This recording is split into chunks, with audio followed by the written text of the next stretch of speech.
I listened to the voicemail 3 times before I understood what I was hearing, 4 times before I believed it, 5 times before I could breathe again. My father's voice. 47 seconds. Left 6 months before he died. And I never knew it existed until the funeral director handed me his phone in a plastic bag with his watch and his wallet and the rest of the things that used to be a person. My name is Marcus Webb. I'm 32 years old, and I spent the last decade of my father's life proving I didn't need him. Turns out I had it backwards. Dad was a mechanic, owned a shop in Riverside, California, Webb's Auto Repair, red brick building that always smelled like oil and coffee and something metallic I could never name. He'd be under a car before sunrise, hands black with grease, radio playing classic rock too loud. He had this thing he'd do with his jaw when he was concentrating. Shift it to the left. Click. Barely noticeable unless you knew to look for it. I used to watch him work when I was a kid, sit on the rolling stool, hand him tools, watch that jaw click, click, click. The shop had this cat, Orange Tabby, showed up one day and never left. Dad named him Wrench, fed him, let him sleep in the office. That cat hated everyone except him, would hiss at customers, swipe at employees, but with Dad, purr like an engine. I loved that shop when I was young. The smell, the sounds, the way Dad knew exactly what was wrong with a car just by listening. He'd close his eyes, tilt his head. Timing belt, he'd say, or transmission slipping. Always right, like he could hear the sickness in machines. But cars weren't the only things he could fix. He'd help neighbors. Free oil changes for single mums, discounted brakes for elderly folks. Once spent an entire weekend rebuilding an engine for a kid who couldn't afford college otherwise. Didn't charge him a dime. Just smiled and said, "Pay it forward." Everyone in Riverside knew James Webb, good man, fair man, the kind who'd give you the shirt off his back if you needed it. But knowing someone in public isn't the same as knowing them at home. Mom left when I was 9, just packed a bag one Tuesday morning and drove away. Didn't leave a note, didn't say goodbye, just gone. Dad found out from a letter her lawyer sent 2 weeks later. Divorce papers, clean break. He never talked about it, never explained why. Just kept going to the shop, kept fixing cars, kept that jaw clicking when he worked. But something changed, got quieter, more distant. Like part of him left with her and never came back. I'd ask him sometimes, "Why did Mom leave?" He'd just shake his head. "Some things break, Marcus. Can't always fix them." But I was 9. I didn't understand. I thought if he'd tried harder, been different, been better, maybe she would have stayed. Maybe we would have been enough. High school was when things got complicated. I was good at school, really good. Honor roll, advanced placement. Got accepted to Stanford. Full scholarship, computer science. It was everything I'd worked for, everything Mom would have wanted. Dad came to my graduation, sat in the back. Didn't clap loud, didn't cheer, just watched. Afterwards at dinner, he asked what I was planning to study. "Computer science," I said. "Software engineering. Maybe start my own company someday." He nodded. Slow. That jaw click. "Good field, lot of money in that. Yeah, better than—" I stopped, but he heard it anyway. "Better than what, Marcus?" "Nothing. Just different. Different from being a mechanic, you mean?" The words hung there. Sharp, true. I didn't deny it. "There's nothing wrong with what you do, Dad. It's just not for me." Didn't say it was. He paid the check, drove me home. We didn't talk about it again. I left for Stanford that fall. Visited twice the first year. Once for Thanksgiving, once for Christmas. Both times felt like visiting a museum. Everything familiar but distant, preserved. Dad would ask about classes. I'd give short answers. He'd nod. We'd sit in silence. The shop, the cat, the smell of oil. All of it felt small, limited, behind me. Sophomore year, I met Rachel. Smart, ambitious, came from money, real money. Her dad was a venture capitalist. Her mom ran a non-profit. They had a house in Palo Alto, another in Aspen. They wore their success like cologne, subtle but unmistakable. Rachel's parents loved me. First-generation college student, her dad would say. That's the American dream right there. Like I was a project. Evidence of their open-mindedness.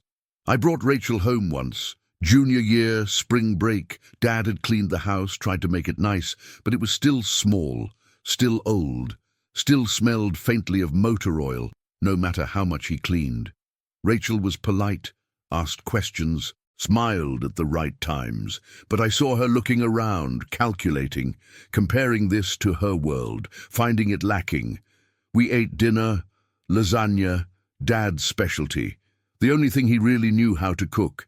He asked her about school, her family, her plans. She answered, confidently, the way people with money answer, like the world is something they're choosing to participate in, not something they're trying to survive. Marcus tells me you own an auto shop, she said. 30 years now, Dad replied. That's wonderful, very entrepreneurial. The word sounded wrong in her mouth, patronizing. Dad heard it too. His jaw clicked. Once, twice. After she went to bed, I found him in the garage, working on something. An old Chevy restoration project. She seems nice, he said, not looking at me. She is. Polite. Yeah, her family has money. Does that matter? He put down his wrench, looked at me, really looked. No, he said, but you think it does, and that matters. I don't know what you mean. You're embarrassed, Marcus, of this house, of this town, of me. That's not true. Isn't it? He picked up the wrench again. It's okay. You're young. You're going places. I get it. Sometimes you gotta leave things behind to move forward. Dad, I'm tired, Marcus. Let's call it a night. I left the next morning. Rachel and I drove back to Stanford. She was quiet for the first hour, then said, Your dad seems sad. He's always been like that. No, I mean really sad, like something broke in him. My mom left. Long time ago. He never got over it. Did you ever ask him about it? He doesn't talk about that stuff. Maybe he would if someone asked. But I didn't ask. Didn't want to know. Easier to keep moving forward. Keep building the life I wanted. The one that didn't smell like oil. Didn't have a clicking jaw. Didn't remind me of everything I was trying not to be. I graduated top of my class, got job offers from Google, Facebook, Apple, took the Apple one, moved to Cupertino, started making real money, bought a condo, a car, things that proved I'd made it. Rachel and I got engaged, small ceremony planned, her parents' house in Palo Alto, elegant, expensive, perfect. I called Dad to tell him. He answered on the second ring. Marcus, how are you? Good. Really good. I have news. I'm getting married. Silence. Long enough that I thought the call dropped. Dad? That's wonderful, son. Really, when? Next spring, May. We're thinking May. May's nice. You'll come, right? I'll send you details. Get you a hotel. Everything. Of course. Wouldn't miss it. But his voice sounded hollow. Distant. Like he was talking from the bottom of a well. 6 months before the wedding, I got a call from Uncle Ray, Dad's younger brother. We barely talked, maybe once a year. Christmas, birthdays sometimes. Marcus, he said, it's your dad. He's in the hospital. My stomach dropped. What happened? Heart attack. They got him stabilized. But it was close, real close. I'm coming. I'll get a flight tonight. He says not to, says you're busy, planning the wedding, working. He doesn't want to be a burden. That's ridiculous. I'm coming, but I didn't. Not that night. Told myself I'd go in a few days, after I finished a project at work, after I got through a busy week, after, always after. I called him instead, hospital room phone. He sounded weak, tired. Hey, Dad, how you feeling? Fine. Nothing to worry about, just a little scare. Uncle Ray said it was serious. Ray exaggerates, I'm fine. Doctors say I just need to slow down, maybe retire, close the shop. The shop? Dad, you love that shop. I'm 63, Marcus. Probably time anyway. Body's telling me something. Should listen. What will you do? I don't know. Fish, maybe. Finally read some of those books people keep giving me. We'll see. He sounded defeated, lost, like he was describing someone else's life. I can come out there, help you figure things out. No need. You got your wedding, your job, your life. I'll be fine. Dad? Really, Marcus, I'm proud of you. You know that, right? Everything you've done, everything you've become. I'm proud. It was the first time he'd said it in my entire life, and all I felt was guilt. Thanks, Dad. Okay. I'm tired. Going to rest. You take care of yourself. He hung up. I sat there, phone in my hand, knowing I should get on a plane, should go to him, should be there, but I didn't. Told myself he said he was fine, that he didn't want me there, that I'd visit after the wedding, after things calmed down. After. 3 months later, Rachel called off the wedding, said she'd been thinking, that we wanted different things, that she loved me but wasn't in love with me. All the cliches people say when they're too cowardly to admit they found someone else. I found out later it was her dad's intern, 25, Harvard MBA, family in Boston, old money, newer version of me, better pedigree. I didn't tell Dad, didn't want him to know I'd failed, that the perfect life I'd been building had collapsed, that maybe he'd been right about everything. I threw myself into work, stayed late, came in early, took on extra projects, anything to avoid thinking, feeling, existing. Uncle Ray called again, February, middle of the night. Marcus, he said, and I knew, before he said it, I knew. Your dad, he's gone, another heart attack. Happened at the shop. He was working on that Chevy, the restoration. Wrench was with him. They found him in the morning. The words didn't make sense. Dad was fine, retired, resting, taking it easy. He went back to the shop? I asked. Never really stopped. Said he'd retire, but he'd go in every day anyway, work on projects, keep busy. You know how he was. No, I didn't know how he was. Didn't know anything? When's the funeral? I asked. Saturday here in Riverside, if you can make it. If I can make it. Like maybe I had something better to do than bury my father. I'll be there. The flight was 3 hours. Felt like 3 years. I kept thinking about the last time I'd seen him. 2 years ago, Christmas. He'd come up to Cupertino, stayed in a hotel, insisted. Didn't want to impose. We had dinner. Italian place Rachel liked. Dad wore a tie. Looked uncomfortable. Out of place. We talked about nothing. Weather, traffic, the food, surface things, safe things. He left the next morning, hugged me at the door, held on longer than usual. Love you, Marcus, he said. You too, Dad. 3 words. Automatic, empty. The funeral was small. Uncle Ray, some cousins, guys from the shop, neighbors, people whose cars he'd fixed, lives he'd touched, strangers who knew him better than I did. They all told stories about his kindness, his generosity, his quiet strength. This man they loved, this man I barely knew. Uncle Ray gave me a bag after, personal effects. The funeral director had held it for me. His phone, his watch, his wallet, keys to the shop. He'd want you to have them. The phone was old. Android. Cracked screen. I turned it on. Battery at 3%. Voicemail notification. 1 message. Unheard. I almost ignored it. But something made me listen. Curiosity, maybe. Or guilt. Or the desperate hope that maybe somewhere in that phone there was something real, something true. I pressed play. His voice filled my ear. Weak, shaky, but unmistakably him. Marcus, hey, it's Dad. I know you're busy. I'm not calling to bother you, just... I wanted to say some things. Things I should have said a long time ago. There was a pause. Sound of breathing. Steady. Measured. I heard about Rachel. Uncle Ray told me. I'm sorry, son. I know you loved her.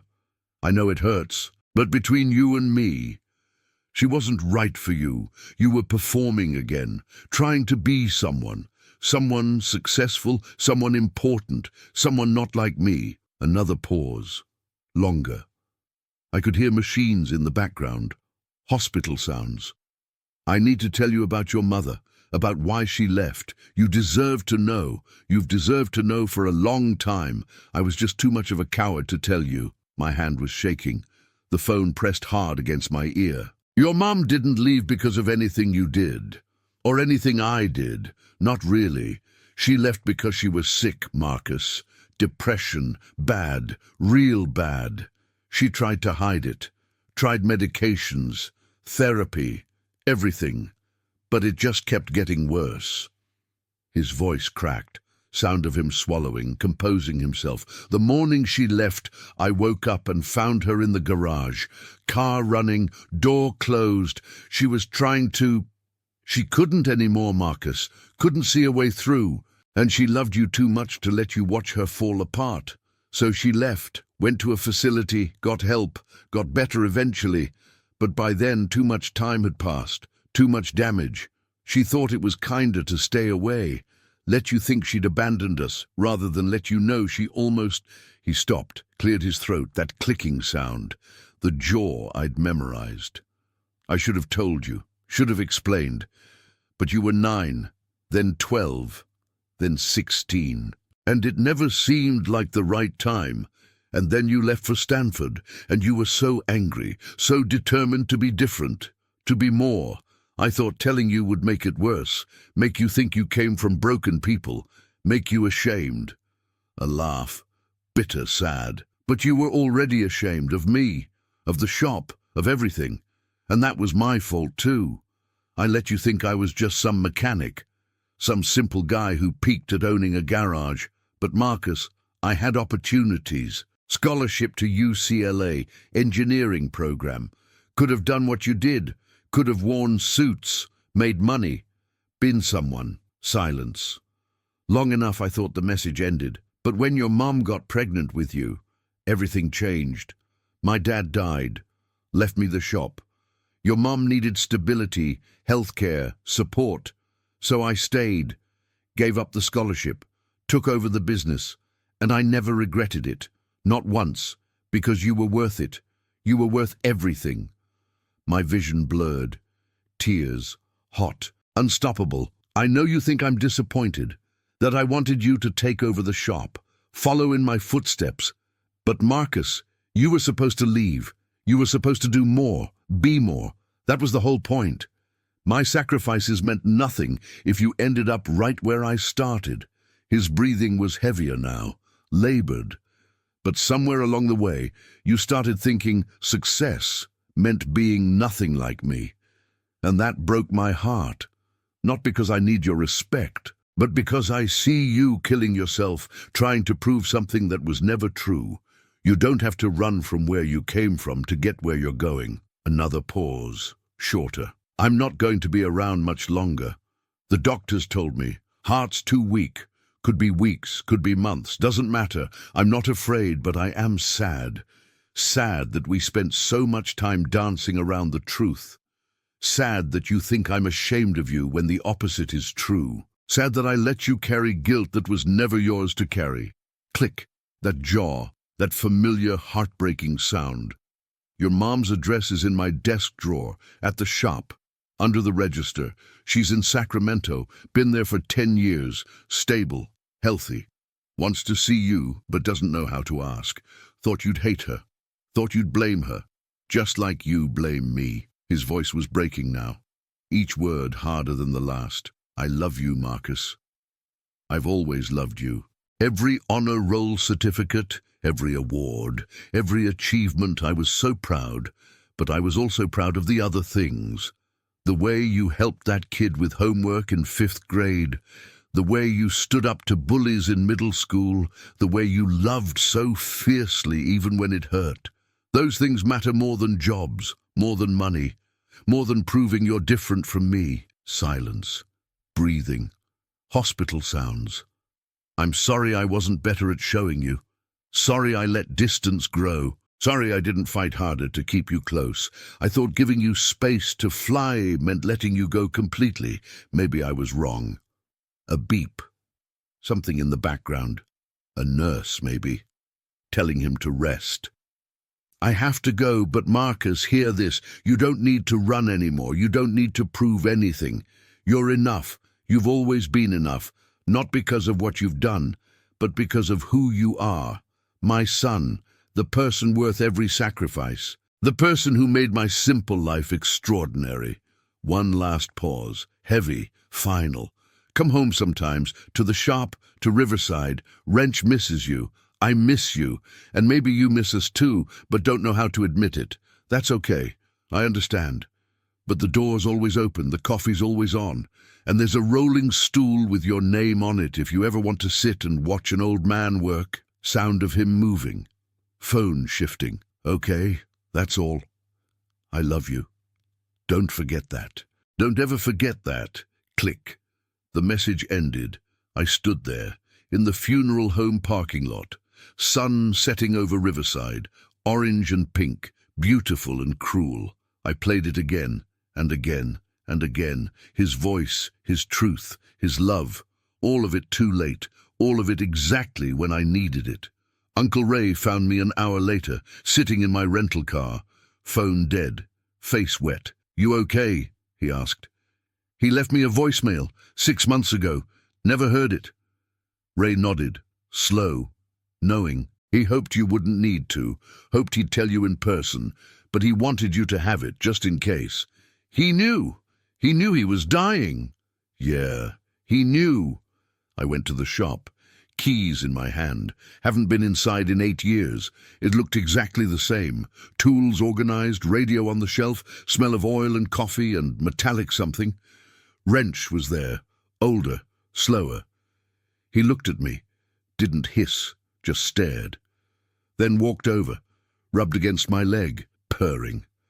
I sat on the rolling stool, the one Dad said had my name on it, and I cried, really cried, for the first time since I was 9 years old. Found the address in the desk drawer, just like he said. Sacramento, my mom, her name, her number. I called from the shop. She answered on the first ring, like she'd been waiting. Hello? Mom, it's Marcus. It's me. Silence. Then crying.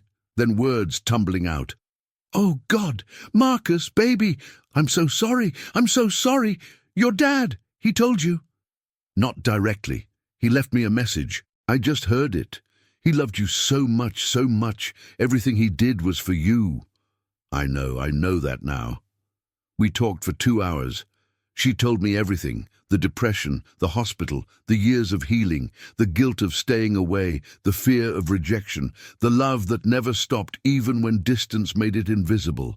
She'd remarried, had a daughter, my half-sister, 12 years old. She wanted me to meet them, wanted to try.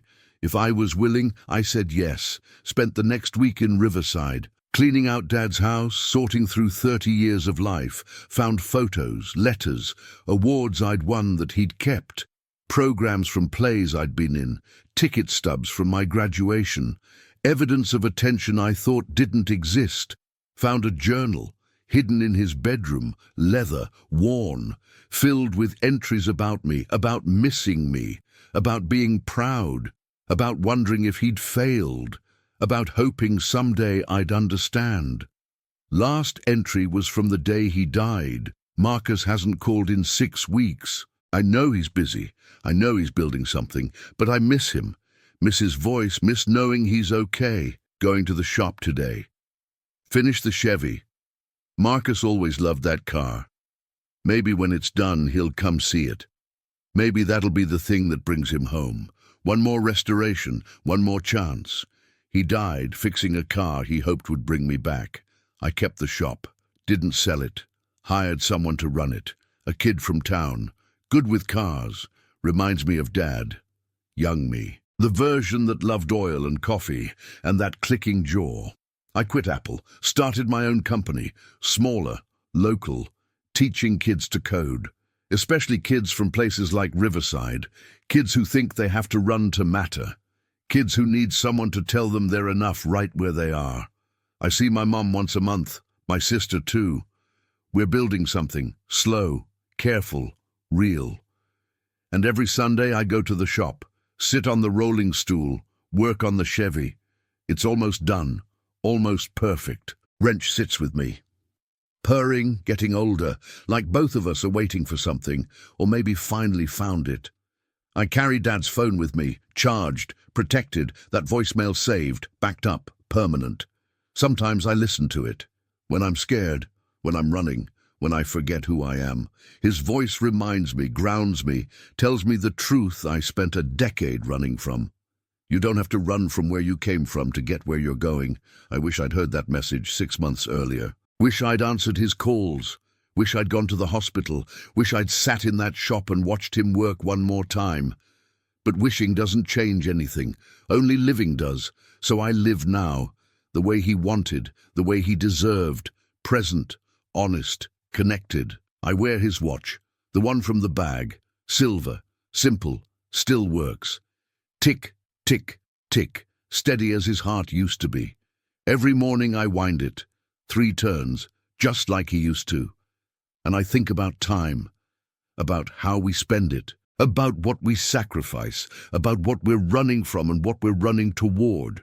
If you're reading this, if you have someone you've been avoiding, someone you've been too proud or too scared or too busy to face, stop. Call them. Today.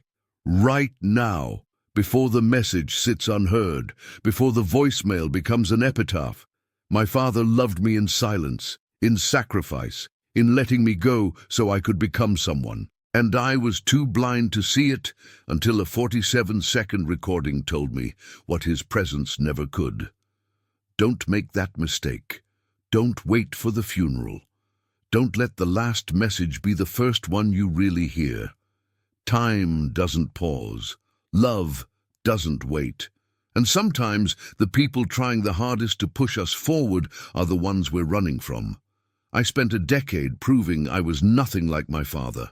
Turns out that was the biggest failure of my life. Because being like him, kind, selfless, steady, real, would have been the greatest success. I know that now. I carry it with me, in his watch, in his phone, in the shop I'm restoring, in the life I'm rebuilding. James Webb, mechanic, father, hero.